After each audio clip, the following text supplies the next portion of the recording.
Bon, alors, rebonjour. Alors, est-ce que vous êtes prêt à relever le défi et de trouver le point de rencontre entre les deux équations qui se trouvent là, juste en arrière de moi? Alors, prenez votre crayon et votre feuille et puis allez-y.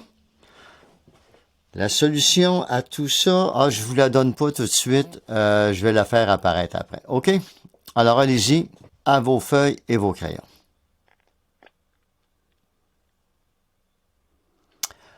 Donc, comme vous pouvez le remarquer, dès le départ, c'est pas évident dans le sens où quand on regarde ce qu'on a comme valeur de y et comme valeur de x, on n'a rien qui naturellement peut s'opposer l'un à l'autre. Alors, qu'est-ce qu'on fait ici? Par exemple, ce que je pourrais faire, c'est regarder du côté du y et faire 3 multiplié par 2, ça nous donne 6. Alors, on pourrait tout simplement y aller de la façon suivante. On pourrait se dire, ici, de quelle façon est-ce que je peux partir de 3 et de me retrouver à 6? Eh bien, c'est tout simplement en multipliant tout ça par la valeur 2. Alors, si je multiplie ça par la valeur 2, qu'est-ce qui va se passer? 3 fois 2, ça va nous donner 6y. 3 fois 2, encore une fois, ça va nous donner ici plus 6x est égal à 4 fois 2, 8. Maintenant, je vais prendre mon autre équation qui est ici. OK? Et là, je vais la multiplier par quoi? Eh bien, regardez, l'opposé de 6, c'est moins 6. Alors, je pense que ça se présente bien parce que si je multiplie par 3, oups, attendez un petit peu, si je multiplie par le nombre 3, c'est ça, alors je vais obtenir ici moins 6y plus 3x est égal à 6. Alors, voyez-vous, on vient de résoudre notre première situation. Donc, comme vous pouvez voir, dans des situations, par exemple, comme celle-ci, ça demande un peu d'observation et il faut réfléchir un petit peu sur la manière dont on peut s'y prendre. Donc, on peut y aller par essai-erreur. Donc, ici, bien évidemment, 6y moins 6y, ça disparaît. Il va nous rester ici 9x est égal à 14. Donc, x va être égal à quoi? 14 neuvièmes. On pourrait écrire également 1 et 5 neuvièmes. Et si je mets ça en décimale, eh bien ça va vous donner 1,5555 périodique, 1,555, etc., comme ça. On pourrait arrondir à 1,56, peu importe. Ici, on admet une marge d'erreur là de 1 centième, il n'y a pas de problème par rapport à ça. Maintenant, qu'est-ce qu'il nous reste à faire? Eh bien, on peut tout simplement arriver et puis récupérer la première équation qui est en haut pour trouver cette fois-ci la valeur de notre y. Alors, qu'est-ce qui va se passer? On va dire 3y plus 3x est égal à 4. Je vais remplacer la lettre x qui se trouve dans mon équation par la valeur qu'on vient de trouver, qui est par exemple 14 neuvième. Moi, je vais travailler comme ça, est égal à 4. Et là, qu'est-ce qui se passe? Alors, ça devient quoi? 3y plus 42 neuvièmes est égal à 4.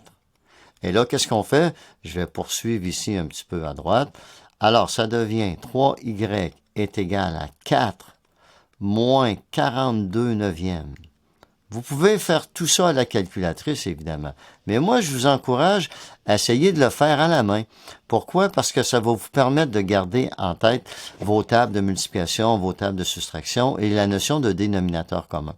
Comme ici, j'ai 4 moins 42 neuvièmes. Je vais mettre 4 sur 1. Je vais mettre mon 4 entier en neuvième, ce qui devient 36 neuvièmes. Parce que pour aller de 1 à 9, je fais fois 9. Alors, si je fais x9 ici en bas, je vais faire x9 ici en haut. Ça me donne 36. Donc, j'ai 36 neuvièmes moins 42 neuvièmes. Alors, ça devient 3y égale moins 6 neuvièmes. Et là, il me reste à diviser le moins 6 neuvièmes par 3. Et divisé par 3, ça revient à multiplier par un tiers, ce qui devient moins 6 sur 27. Et si je divise par 3 et par 3, ça devient moins 2 neuvièmes. Ou, si je le mets en décimale, moins 0,222 périodique. On vient de trouver nos deux valeurs. Alors, je peux les présenter comme ceci. Je peux les présenter sous la forme de nombre décimal. Alors, mon x serait 1,55 périodique et ma valeur de mon y, ce serait moins 0,22 périodique. Ou je pourrais exprimer tout ça en fractions, ce qui me ferait que mon x ici, je vais aller rechercher ma petite couleur bleue. Alors, on pourrait écrire ici 14 neuvièmes, ou comme je le disais tout à l'heure, 1,5 neuvième. Et comme valeur de y, je peux écrire ici moins 2 neuvièmes. Maintenant, on va aller faire un petit tour du côté d'Endesmos pour voir ce que lui nous dit de tout ça. Et regardez, eh oui, j'ai mes valeurs ici. Mon couple qui est 1,556, eux autres, ils ont arrondi, là, tout simplement, parce que normalement, c'est 5,55 périodique. Et j'ai mon moins 0,2. Alors ici, qu'est-ce que j'ai comme valeur? Eh bien, c'est comme on disait tout à l'heure. Ici, j'ai mon 1 et 4 neuvièmes pour ma valeur de x et j'ai moins 2 neuvièmes pour ma valeur de y.